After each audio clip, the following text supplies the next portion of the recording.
Hi friends, welcome to Jasna's kitchen. ഞാനിന്ന് ചെയ്യാൻ പോകുന്നത് ഒരു ചേനക്കറിയാണ്. അപ്പോൾ ഇതൊരു സ്പെഷ്യൽ റെസിപ്പിയാണ് കേട്ടോ. നല്ല ടേസ്റ്റാണ് കഴിക്കാനായിട്ട്. നമുക്ക് ചിക്കൻ കറിയുടെ ബീഫ് കറിയുടെ ഒക്കെ ടേസ്റ്റിൽ തന്നെ കഴിക്കാൻ പറ്റുന്ന ഒരു ചേനക്കറിയാണ്. അപ്പോൾ വെജിറ്റേറിയൻസിനൊക്കെ നല്ല ഹെൽപ്ഫുള്ളായിട്ടുള്ള ഒരു ചേനക്കറിയാണ്.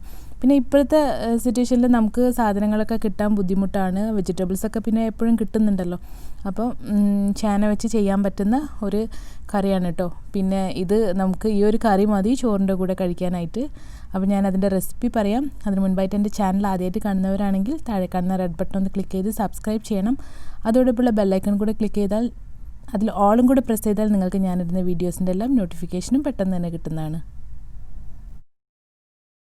ഇതിൻ്റെ മസാല ആദ്യം തന്നെ ഒന്ന് ചൂടാക്കി പൊടിക്കണം. അപ്പോൾ അതിന് വേണ്ടി ഞാൻ 1 ടേബിൾ സ്പൂൺ കുരുമുളക് എടുത്തിട്ടുണ്ട്. നിങ്ങൾക്ക് നല്ല എരിവ് വേണമെന്നുണ്ടെങ്കിൽ കുരുമുളക് ഒരു 1.5-2 ടേബിൾ സ്പൂൺ വരെ എടുക്കാം കേട്ടോ. ഇതിലേക്ക് 2 ടേബിൾ സ്പൂൺ മല്ലി ചേർത്ത് കൊടുക്കാം.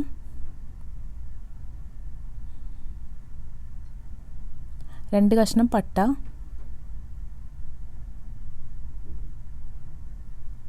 4 ഗ്രാമ്പു, 4 ഏലക്ക. ഇനി 1 ടീസ്പൂൺ പെരുംജീരകം ചേർത്ത് കൊടുക്കുക, വലിയ ജീരകം. ഇതൊന്ന് ചെറിയ തീയിലിട്ട് ഒന്ന് റോസ്റ്റ് ചെയ്ത് പൊടിച്ച് വെക്കാം കേട്ടോ. ഇനി ഞാനിപ്പോൾ ഒരു ചട്ടിയിലേക്ക് ചേന ഇട്ട് കൊടുക്കുന്നുണ്ട്. ഇത് ഞാൻ നേരത്തെ ഒന്നിച്ച് വാങ്ങിയപ്പോൾ കട്ട് ചെയ്ത് ഫ്രീസറിൽ സൂക്ഷിച്ച് വെച്ചാണ്. അപ്പോൾ നമുക്ക് ആവശ്യമുള്ള സമയത്ത് എടുത്തുണ്ടാക്കാമല്ലോ. ഇതൊരു 200 ഗ്രാമോളം ചേന ഉണ്ടാവും കേട്ടോ.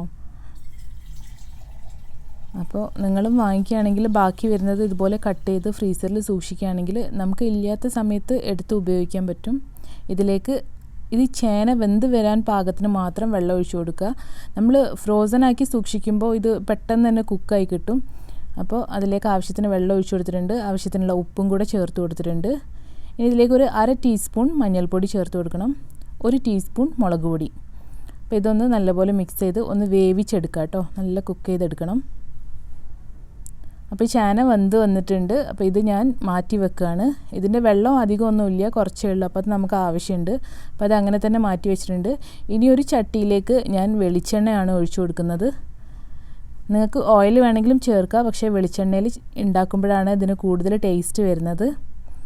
ഇതിലേക്ക് 1 ടീസ്പൂൺ കടുക് ചേർത്ത് കൊടുക്കാം.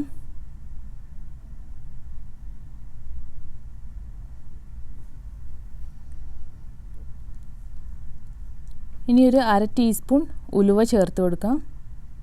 ഉലുവ ഒന്നും കുറേ കൂടി പോകണ്ട കേട്ടോ, ഒരു 1/2 ടീസ്പൂൺ തന്നെ മതിയാവും. അപ്പോൾ ഇതൊന്ന് പൊട്ടി വരട്ടെ. ഇനി ഇതിലേക്ക് കുറച്ച് കറിവേപ്പില ചേർത്തിട്ടുണ്ടായിരുന്നു. ഇനി ഞാൻ ചേർക്കാൻ പോകുന്നത് ചെറിയ ഉള്ളിയാണ്. നിങ്ങൾക്ക് ചെറിയ ഉള്ളി ഇല്ലയെന്നുണ്ടെങ്കിൽ സവാള വേണമെങ്കിൽ സവാള ചേർത്ത് കൊടുക്കാം കേട്ടോ. അതൊക്കെ ഓരോരുത്തരുടെ ഇഷ്ടത്തിനനുസരിച്ച് നിങ്ങൾക്ക് കുറച്ചാണെങ്കിൽ കുറച്ച്, അല്ലെങ്കിൽ കൂടുതലാണെങ്കിൽ കൂടുതൽ ചേർത്ത് കൊടുക്കുക. ഞാനിപ്പോൾ ഇവിടെ ഒരു 50 ഗ്രാമോളം ചെറിയ ഉള്ളി ചെറുതായി മുറിച്ച് ചേർത്ത് കൊടുക്കുന്നുണ്ട്. ഒരു തക്കാളി കൂടെ ഇതിലേക്ക് ചേർത്ത് കൊടുത്തിട്ടുണ്ട്. അപ്പോൾ ഇത് നല്ല പോലെ ഒന്ന് വഴറ്റിയെടുക്കാം കേട്ടോ.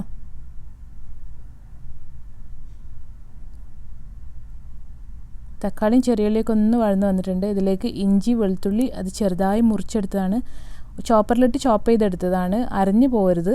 അപ്പോൾ അതും കൂടെ ചേർത്ത് നല്ലപോലെ ഒന്ന് വഴറ്റിയെടുക്കുക. ഇനി ഇതിലേക്ക് ഒരു 4-5 പച്ചമുളകും കൂടെ കീറിയിട്ട് കൊടുക്കുക. അപ്പോൾ എരിവ് അധികം വേണ്ടാന്നുണ്ടെങ്കിൽ ഇത് ഒഴിവാക്കണമെങ്കിൽ ഒഴിവാക്കാം കേട്ടോ. നമ്മൾ കുരുമുളക് ചേർക്കുന്നുണ്ട്. അപ്പോൾ നിങ്ങൾക്ക് എരിവ് കുറച്ച് മതി എന്നുണ്ടെങ്കിൽ പച്ചമുളക് വേണമെങ്കിൽ ഒഴിവാക്കുക, അല്ലെങ്കിൽ കുരുമുളകിൻ്റെ അളവ് കുറയ്ക്കുക കേട്ടോ. കാരണം ഇതെന്തായാലും ഒരു സ്പൈസി ആയിട്ടുള്ള ചേനക്കറിയാണ്. കളിയെല്ലാം ഒന്ന് നന്നായി വഴന്ന് വന്നിട്ടുണ്ട്. ഈ സമയത്ത് നമ്മൾ നേരത്തെ പൊടിച്ച് വെച്ച കുരുമുളക് മല്ലി എല്ലാം കൂടെ ഉള്ള ആ പൊടി ചേർത്ത് കൊടുക്കുക. നന്നായി പൊടിച്ച് വെച്ചാൽ കേട്ടോ. നിങ്ങൾക്ക് വേണമെങ്കിൽ വെള്ളം ചേർത്ത് അരച്ചിട്ടും ചേർത്ത് കൊടുക്കുക, പക്ഷേ ഞാനിപ്പോൾ പൊടിച്ചെടുത്തിട്ടാണ് ചേർത്ത് കൊടുക്കുന്നത്. അപ്പോൾ ഇത് നല്ലപോലെ ഒന്ന് വഴറ്റിയെടുക്കുക. ഇനി നിങ്ങൾ ഇതിന് പകരം പൊടികളാണ് ചേർക്കുന്നതെന്നുണ്ടെങ്കിലും ഈ സമയത്ത് മല്ലീൻ്റെ പൊടിയും അതുപോലെ പട്ട, ഗ്രാമ്പു, ഏലക്കായ അതൊക്കെ ചേർത്ത പൊടിയും കുറച്ച് അങ്ങനെ ചേർത്തിട്ട് ഒന്ന് വഴറ്റിയെടുത്താൽ മതി. ഞാനിതിലേക്ക് ആവശ്യത്തിനുള്ള ഉപ്പ് ചേർത്ത് കൊടുത്തിട്ടുണ്ട്. ഉപ്പ് ചേർക്കുമ്പോൾ പ്രത്യേകം ശ്രദ്ധിക്കുക, നമ്മൾ ചേന ഉപ്പൊക്കെ ഇട്ട് വേവിച്ചെടുത്തതാണ്. ഇനി നമ്മൾ വേവിച്ച് വെച്ച ചേനയും കൂടെ ഇതിലേക്ക് ചേർത്ത് കൊടുക്കുക. അതിൽ അധികം വെള്ളമൊന്നും ഉണ്ടാവാൻ പാടില്ല കേട്ടോ. ഒരു 1/2 കപ്പോളം വെള്ളം മാത്രമേ ഇതിൽ ഉണ്ടായിട്ടുള്ളൂ. അപ്പോൾ അതും കൂടെ ചേർത്ത് നല്ലപോലെ ഒന്ന് മിക്സ് ചെയ്തെടുക്കുക. കാരണം ഇതൊരു കുറുകിയിരിക്കുന്ന കറിയാണ്. നമുക്ക് ചോറിൻ്റെ, ചപ്പാത്തിയുടെ എന്തിൻ്റെ കൂടെ കഴിക്കാനും നല്ല എരിവും പുളിയൊക്കെ ചേർന്നൊരു കറിയാണിത്. അപ്പോൾ ഇത് നല്ലപോലെ ഒന്ന് മിക്സ് ചെയ്തെടുക്കുക. ഈ ചേനയിലേക്ക് ഈ മസാല ഉള്ളിയുടെ ഒക്കെ മസാലകളൊക്കെ ഒന്ന് കയറട്ടെ. ഇനി നമുക്കിതിലേക്ക് കുറച്ച് പുളി ഒഴിച്ചു കൊടുക്കുക. പുളി ഒരുപാടൊന്നും വേണ്ട, കുറച്ചൊരു 2 ടേബിൾ സ്പൂണോളം പുളി ചേർത്ത് കൊടുത്താൽ മതി. പുളിയുടെ ജ്യൂസ്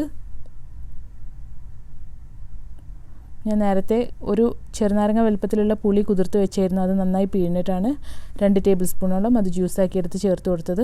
ഇനി ഇത് നല്ലപോലെ ഒന്ന് മിക്സ് ചെയ്ത് കൊടുക്കുക. തിളച്ച് വന്നാൽ നമുക്കിത് ഓഫ് ചെയ്യാം. അപ്പം നമ്മുടെ ചേനക്കറി ഇവിടെ റെഡി ആയിട്ടുണ്ട് കേട്ടോ. ഇത് നമുക്ക് കുറച്ച് ദിവസം സൂക്ഷിക്കാനും നല്ല ടേസ്റ്റാണ്. പക്ഷെ നമ്മൾ പുറത്ത് വെക്കരുത്, ഫ്രിഡ്ജിൽ തന്നെ വെച്ച് സൂക്ഷിക്കണം. കണ്ട ബീഫും ചിക്കനും ഒക്കെ കുരുമുളകിട്ട് വരട്ടിയെടുത്ത പോലെയല്ലേ നമുക്ക് ഫോട്ടോയിലും വീഡിയോയിലൊക്കെ കാണാൻ. അതുപോലെ തന്നെയാണ് അതിൻ്റെ ടേസ്റ്റും. നല്ല ടേസ്റ്റി ആയിട്ടുള്ള ഒരു ചേനക്കറിയാണ്.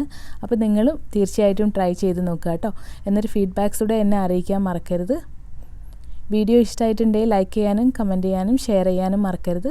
പുതിയൊരു വീഡിയോ ആയിട്ട് ഞാൻ വീണ്ടും വരുന്നതാണ്. അതുവരേക്കും bye bye. Thank you for watching Jasna's kitchen.